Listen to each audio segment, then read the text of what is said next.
Alamin naman natin ang sitwasyon sa Isabela na inaasahang dadaanan ng mata ng Bagyong Christine. Yan ang ulat ni Benji Durango live. Benji? Man, itong nakikita mo ngayon sa akin likuran, yan yung tinatawag na Gukab Overflow Bridge. Dito yan sa Etiague, Isabela.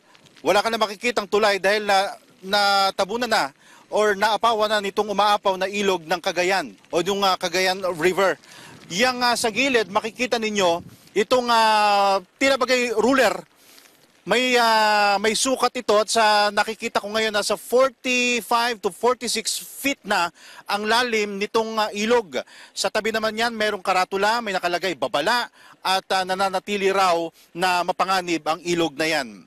Sa update na nakuha natin mula sa Etiague DRRMO, 3 overflow bridges na ang lumubog sa baha ngayong araw. Ang Nara, Anafunan at ang Gukab. Bagamat possible na ngayon ngayong hapon lamang ang Nara Overflow Bridge, hindi pa rin madaanan ang Anafunan at ang Gukab buhat pa kaninang umaga. Isang pamilya naman na may 5 miyembro ang kinailangang i-evacuate dahil sa pinangangambahang umapaw ang isang creek sa barangay Villaray, pero nakahanda naman ang 65 evacuation centers sa buong bayan ng Etiague. Dito yan sa probinsya ng Isabela.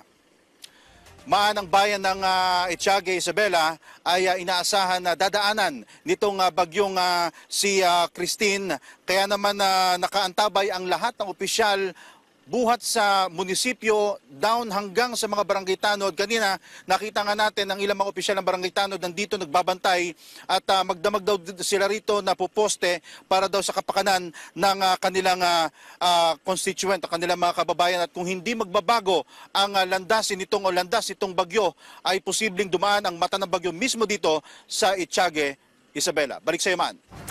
Maraming salamat sa iyo, Benji Durango. Ingat kayo.